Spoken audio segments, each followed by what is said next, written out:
Chapitre 27, pièce de 8. Comme la goélette donnait fortement de la bande, la majeure partie des mâts surplombaient l'eau, et du haut de mon perchoir sur les barres de hune, je n'avais rien que la surface de la baie au-dessous de moi. Hans, ayant grimpé moins haut et se trouvant par conséquent plus près du navire, tomba entre moi et le bastingage. Il remonta une seule fois la surface, dans un remous d'écume et de sang, puis il coula à nouveau, pour de bon. Quand l'eau fut redevenue calme, je pus le voir tout recroquevillé sur le sable clair et brillant dans l'ombre du navire. 2 ou 3 poissons glissèrent rapidement près de son corps. Parfois, sous l'effet des ondulations de l'eau, il semblait bouger un peu, comme s'il eût essayé de se lever. Mais il était bien mort, tué par mes balles et noyé en même temps. Son cadavre allait servir de nourriture aux poissons, à l'endroit même où il avait projeté de m'assassiner. Dès que je fus certain de ce fait, je commençai à me sentir malade de fatigue et de terreur.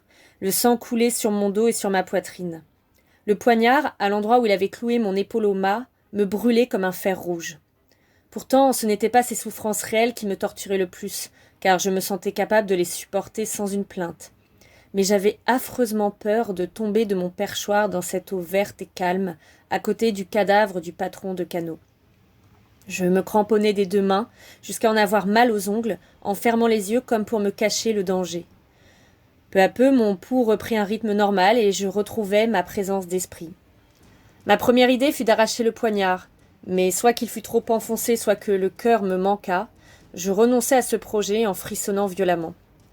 Chose assez bizarre, ce frisson même me délivra. En fait, le poignard avait bien failli me manquer. Il me tenait simplement par un tout petit morceau de peau qui se déchira. À vrai dire, le sang n'en coula que plus fort, mais je me retrouvai libre de mes gestes, n'étant plus fixé au mât que par ma vareuse et ma chemise. Je me dégageai d'une brusque secousse, puis je gagnai le pont par les haubans de tribord. Bouleversé comme je l'étais, je ne me serais pour rien au monde aventuré à nouveau sur les haubans de bâbord en surplomb, d'où Hans venait de tomber si peu de temps auparavant. Une fois en bas, je pansai ma blessure de mon mieux. Elle me faisait très mal, et saignait encore abondamment. Mais elle n'était ni profonde ni dangereuse, et elle ne me gênait pas beaucoup quand je me servais de mon bras. Ensuite, je regardai autour de moi, et comme le bateau était devenu en quelque sorte ma propriété, je songeais à le débarrasser de son dernier passager, l'Irlandais mort, O'Brien. Il avait roulé, je l'ai déjà dit, contre le bastingage, où il gisait tel un horrible pantin disgracieux. De grandeur nature, il est vrai, mais n'ayant plus rien des couleurs et de la beauté des formes qu'anime la vie. Dans la position où il se trouvait, je pouvais facilement en venir à bout. L'habitude des aventures tragiques ayant presque entièrement émoussé ma terreur des morts, je le saisis par la taille comme si c'eût été un sac de son, et d'une bonne poussée je le renversai par-dessus bord.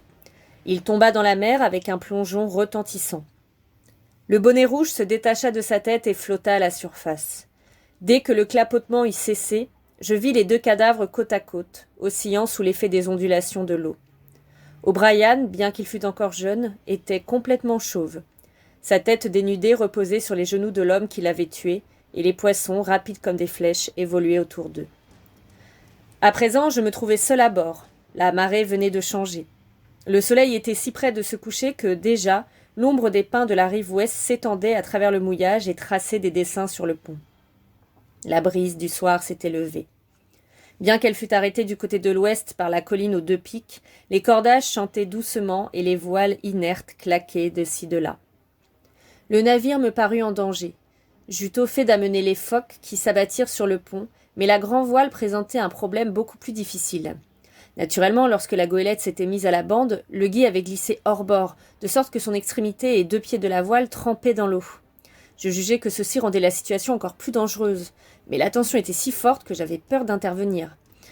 Finalement, je pris mon couteau et coupai les drisses. Le pic tomba aussitôt, et un gros ballon de toile vint s'étaler sur l'eau. C'est là tout ce que je pus faire, car j'eus beau tirer, je ne parvins pas à ébranler le halba. Quant au reste, la goélette devait s'en remettre à la chance, comme moi-même. Pendant ce temps, l'ombre avait envahi tout le mouillage. Les derniers rayons du soleil, je m'en souviens, se glissaient par une clairière du bois et brillaient comme des joyaux sur le manteau fleuri de l'épave. Il commençait à faire froid. Le reflux filait vers le large à vive allure. L'Hispaniola était de plus engagé. Après avoir rampé jusqu'à l'avant, je me penchai par-dessus le bastingage. L'endroit m'ayant paru peu profond, j'empoignai à 2 mains la haussière coupée pour plus de sécurité et me laissai tomber doucement dans la mer. L'eau me venait à peine jusqu'à la taille. Le sable était ferme et couvert de rides. Plein d'entrain, je pataugeai vers le rivage, laissant la goélette couchée sur le flanc, sa grand voile flottant sur la baie. À ce même instant, le soleil disparut presque tout à fait et la brise se mit à siffler doucement dans le crépuscule en agitant la cime des pins. À tout le moins, j'en avais fini avec la mer, et je ne revenais pas de mon aventure les mains vides. La goélette était là, enfin débarrassée des boucaniers, prête à recevoir nos hommes pour reprendre le large. Je n'avais plus qu'une envie, regagner au plus vite le Fortin pour me vanter de mes exploits. Peut-être me reprocherait-on un peu mon escapade, mais la capture de l'Hispaniola était un argument sans réplique, et j'espérais que le capitaine Smollett lui-même reconnaîtrait que je n'avais pas perdu mon temps. Plein d'allégresse à cette idée, je me mis en route vers le Fortin et mes compagnons. Je me rappelai que des 2 rivières au cours paresseux qui vont se jeter dans la baie du capitaine Kidd, l'une, située plus à l'est, descendait de la colline aux 2 pics sur ma gauche. Je dirigeai mes pas dans cette direction afin de pouvoir franchir le cours d'eau avant qu'il fût trop large. Les arbres étaient assez clairsemés et, en longeant les contreforts intérieurs, j'eus au fait de contourner la colline.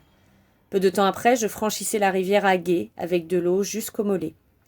Ceci m'amena près de l'endroit où j'avais rencontré Ben Gunn, et je commençai à avancer avec plus de prudence, en regardant attentivement de tous côtés. La nuit était presque tombée. Lorsque la brèche entre les 2 pics apparut à mes yeux, j'aperçus une lueur vacillante dans le ciel, et j'en conclus que l'homme de l'île devait faire cuire son souper devant un feu ronflant.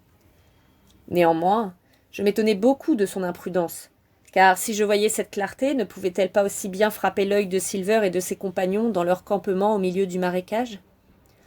Peu à peu, la nuit devenant plus noire, j'eus beaucoup de mal à me diriger vers mon but, même approximativement. La double colline derrière moi et la longue vue à ma droite s'estompaient de plus en plus. Les étoiles étaient rares et sans éclat. Sur les basses terres où j'errais, je ne cessais de trébucher au milieu des buissons et de tomber dans des trous sablonneux. Soudain, je fus baigné d'une vague clarté.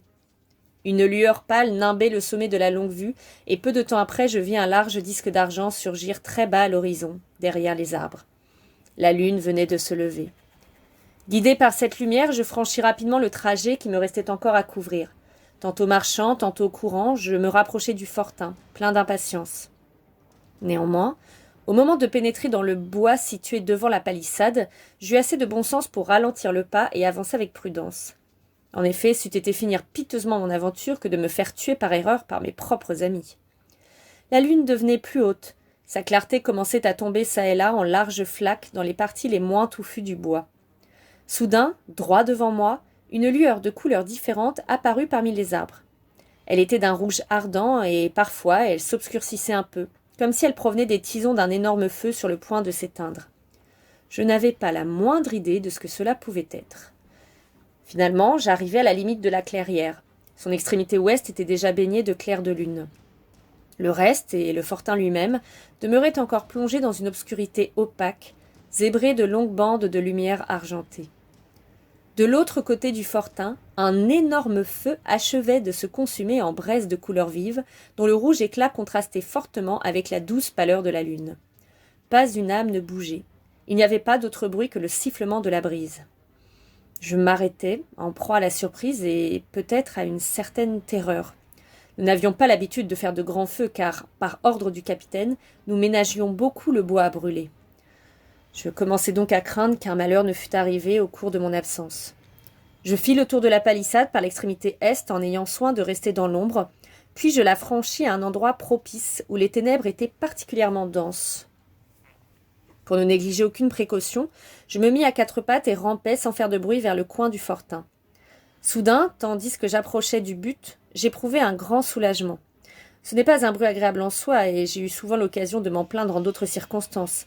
Mais à ce moment-là, ce fut une véritable musique pour mon oreille d'entendre mes amis ronfler en chœur, si fort et si paisiblement. L'appel de la vigie en mer, ce magnifique « tout va bien », ne m'apporta jamais un si grand réconfort. Néanmoins, il y avait une chose certaine. Ils se gardaient d'une façon déplorable. En supposant que Silver et ses acolytes se fussent trouvés à ma place, pas un seul homme de notre groupe n'aurait vu le lever du jour. Cela ne se serait pas produit, me dis-je, si le capitaine n'était pas blessé. Et de nouveau, je me reprochais vivement de les avoir abandonnés dans un danger pareil, alors qu'ils étaient si peu nombreux pour veiller. Cependant, j'étais arrivé à la porte, et je me redressai. Je ne pus rien distinguer à l'intérieur où régnaient d'opaques ténèbres.